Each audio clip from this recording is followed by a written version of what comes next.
যখন নোংরা হয় তখন আমরা সেটাকে পরিচ্ছন্ন করি।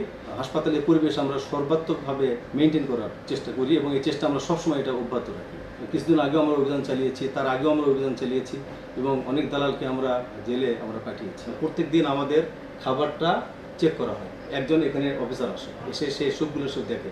আমিও মাঝে মাঝে যাই এবং এখানে খাবার আমি মাপি যে এটা ঠিক মতো আছে কিনা। কোনো স্কোপ নাই। আমরা একটা লোক যদি কখনো চলে যায়, আমি এদেরকে বলেছি কোনো লোক কাজ করবে কি না কাজ করবে, যদি কারো কোনো অপরাধ হয় তাকে আমাদের পারমিশন নিয়ে বাদ দিতে হবে, আবার আমাদের পারমিশন নিয়ে একটা লোককে ঢুকাতে হবে।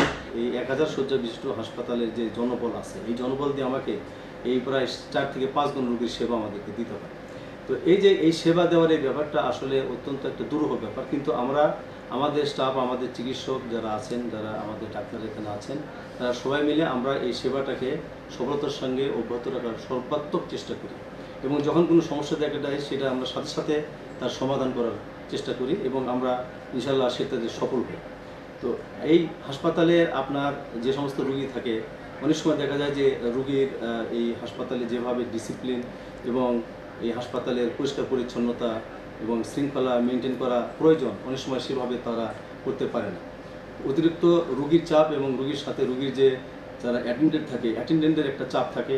কখনো কখনো দেখা যায় যে রোগীর সাথে আপনার 3 জন 4 জন এবং কখনো কখনো 5 জন করে আপনার অ্যাটেন্ডেন্ট থাকে এবং অনেক সময় রোগীরা করে কি আমার এই রোগীর বেডে তারা খাওয়া দাওয়া করে। এতে হয় অনেক সময় তারা হাসপাতালের ভিতরে পরিবেশ অনেক সময় নোংরা করে ফেলে। যখন নোংরা হয় তখন আমরা সেটাকে পরিচ্ছন্ন করি এবং হাসপাতালের পরিবেশ আমরা সর্বাত্মকভাবে মেনটেন করার চেষ্টা করি এবং এই চেষ্টা আমরা সবসময় এটা অব্যাহত রাখি। মাঝে মাঝে আমার অনেক সময় দালাল আসে, সেই দালালদেরকে আমরা তাদের বিরুদ্ধে অভিযান চালাই এবং কিছুদিন আগেও আমরা অভিযান চালিয়েছি, তার আগেও আমরা অভিযান চালিয়েছি এবং অনেক দালালকে আমরা জেলে পাঠিয়েছি। যে রিসোর্স আছে সেটা দিয়ে আমরা সর্বাত্মকভাবে আমরা হাসপাতাল থেকে আমরা ব্যবস্থা করার চেষ্টা করি এবং যেগুলো আমাদের হাসপাতালে আছে সেগুলো শতভাগ আমরা রোগীদেরকে আমরা সাপ্লাই দিয়েছি। RICL TMX, যুগের পর যুগ স্থাপনা থাকে মজবুত। কন্ট্রাক্টরের নীতি নিয়ম অনুযায়ী যেটা হওয়ার কথা, আমাদের যে PPR আছে সেভাবেই আমরা করি, সেভাবেই এ যাবৎ হচ্ছে এবং এর বাইরে কিছুই করা হচ্ছে না। যদি কোনো কন্ট্রাক্টর আপনার পায়, সে নিয়ম অনুযায়ী সব কিছু পেয়েছেন এবং যে আপনার টোটাল যে কন্ডিশনগুলো থাকে আপনার, সেই কন্ডিশনগুলো মেনে যদি কেউ পায় তাকে তো আপনি বাদ দিতে পারবেন না, তাকে তো আপনার নিতে হবে।